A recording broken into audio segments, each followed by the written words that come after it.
Isang grupo ng mga exorcist ang nagtungo sa isang abandonadong gusali para sa kanilang misyon. Hinanap nila ang isang cellphone gamit ang GPS, ngunit hindi nito matukoy ang eksaktong lokasyon. Maya-maya, itinuro ng isang babae ang isang bangkay, at sa harapan nito ay ang cellphone na kanilang hinahanap. Bigla namang may isang kamay na lumabas mula sa phone, naka-peace sign pa, bago tuluyang lumitaw ang isang child ghost. Inscan ito ng kalbong exorcist at nagmatch sa kanilang database, dahilan para magbigay siya ng babala na tumakbo na sila dahil ang kaharap nila ay ang mapanganib na espiritong kilala bilang sad boy. Ngunit bago pa sila makaligtas, inatake na sila ng child ghost gamit ang blue flame at pinatay ang kalbo at ang kanyang mga kasama. Makikita rin ang pagdurugo mula sa mga mata ng mga bangkay ng mga nabiktima. Kalaunan, sinabi ni Asaki na ang multo ay kilala bilang Sad Boy K, isang entity na walang anumang impormasyong natitira tungkol sa kanyang buhay noon. Siya rin ang itinuturing na pinakamalakas nilang kalaban sa ngayon at siya rin ang pumatay sa kapatid ni Soji. Ipinaliwanag ni Asaki na ang kapangyarihan ng multo ay tinatawag na Onibi o Demon Flame, isang sumpang apoy na kayang kumuha ng buhay ng tao sa simpleng pagdikit pa lamang. Napagtanto ni Soji na pareho sila ng kapangyarihan ng multo at agad niyang tinanong kung paano ito nangyari, ngunit inamin ni Asaki na hindi rin niya alam. Sumunod na tinanong ni Soji kung bakit siya ay hindi namamatay kahit may ganitong kapangyarihan. Ipinaliwanag ni Asaki na tulad ito ng isang blowfish, hindi ito namamatay sa sarili nitong lason. Sa likuran ni Soji ay naroon sina Kasubata at ang iba pa. Nang tanungin ni Soji kung sino ang mga kasama nito, sinabi ni Asaki na sila ang mga miyembro ng Class 1B, kanyang mga estudyante at magiging mga kaklase ni Soji. Habang pinipisil ang pisngi ni Soji, sinabi ni Kasubata na walang gustong makipagtrabaho sa kanya dahil sa kanyang nakamamatay na flames, ngunit kailangan pa rin nila siyang bantayan ng mabuti. Nagpakilala rin sina Renri at Haijima kay Soji. Binati niya ang mga ito, ngunit nagulat siya nang mapagtantong isang manika ang kausap niya. Humingi pa ng selfie si Haijima na agad namang pinagbigyan ni Soji. Sa loob ng isang silid, kung saan nakasuot na si Soji ng kanyang uniform, ipinaliwanag ni Asaki na ang kagamitang nasa harapan niya ay gagamitin upang subukan ang kanyang mga abilities. Kapag nakapasa siya, agad siyang isasama sa isang exorcism mission na nangangahulugang hindi na magtatagal at makakaharap na rin niya si Sad Boy K. Dahil sa narinig, naalala ni Soji ang kanyang kapatid at agad siyang naghanda.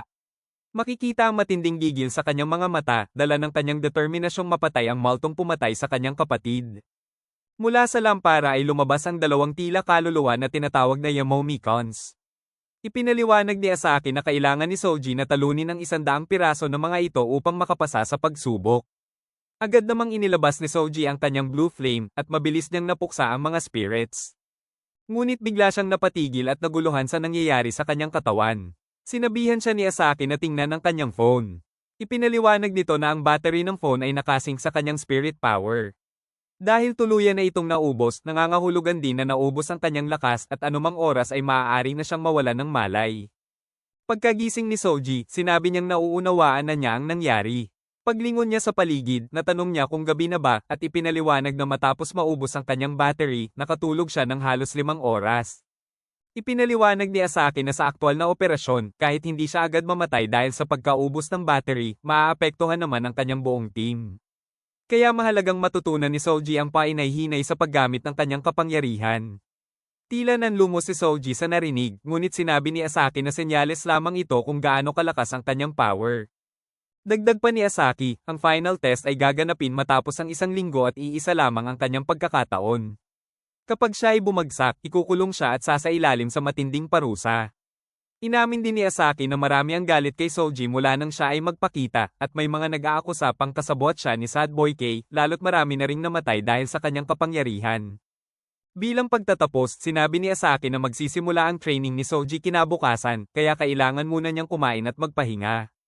Sinabi ni Kasubata kay Soji na sa kanyang kwarto siya matutulog at itinuro ang isang basket na may lamang mga kagamitang maaari niyang gamitin.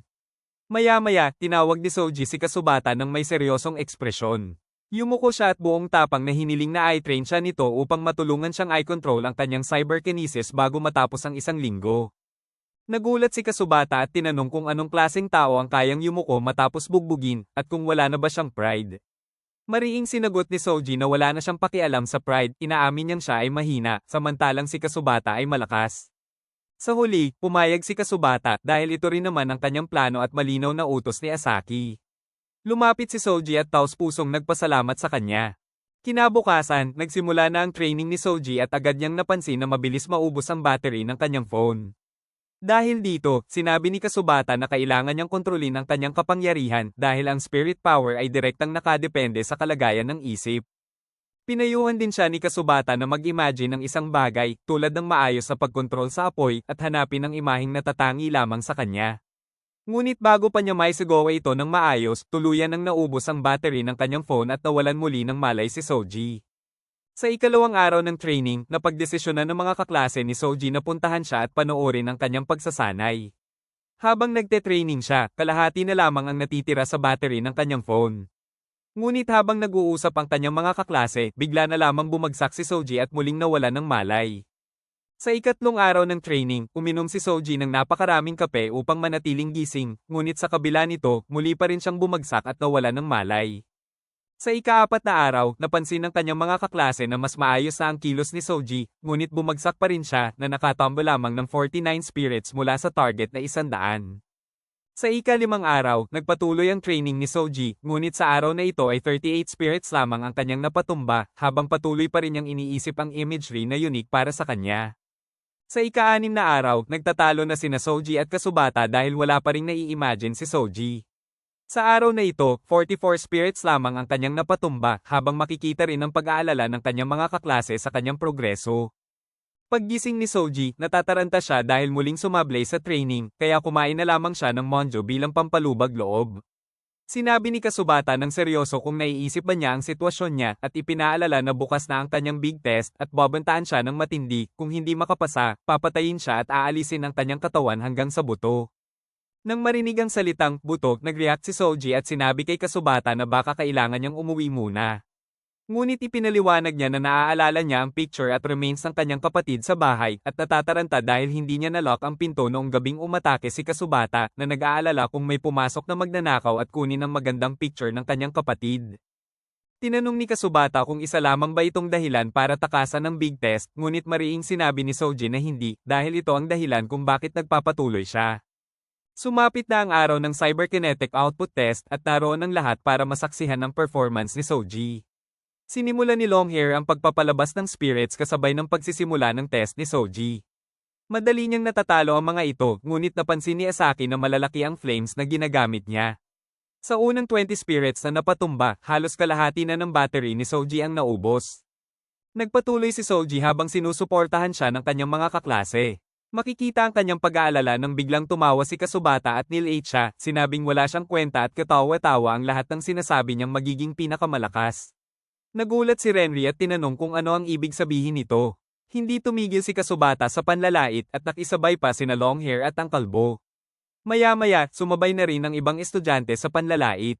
Sa kabila nito, nagpatuloy si Soji sa pakikipaglaban. Bumaba na ng 20% ang battery niya, ngunit naalala niya ang mga panlalait na nababasa niya noon sa viewers na sa kabila ng pangungutya, nagbigay ng lakas sa kanya dahil sa pinagdaanan ng kanyang kapatid. Ang mga panlalait noon ay naging dahilan din para mas sumikat siya at kumita ng mas malaking pera. Dahil dito, biglang nagbago ang flame ni Soji, lumiit ito, mas kontrolado, at mas mahusay ang kanyang galaw, agad napansin ng mga manunood. Ito na rin ang imagery na matagal niyang hinahanap at kasabay nito, nakumpleto niya ang 100 spirits. Napansin ni Asaki ang ginawa ni Kasubata kay Soji at pinuri pa siya dahil nakatulong ito upang mailabas ni Soji ang kanyang kontroladong kapangyarihan. Hindi matanggap ni Longhair ang nangyari, kaya naglabas siya ng mas malakas na spirits.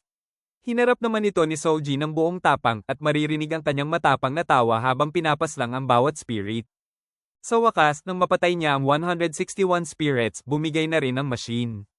Ayon sa isang estudyante, ito ay bagong record para sa cyberkinetic output test. Sa huli, kay Soji pa rin ang huling halakhak, tagumpay at opisyal na nakapasa sa pagsusulit.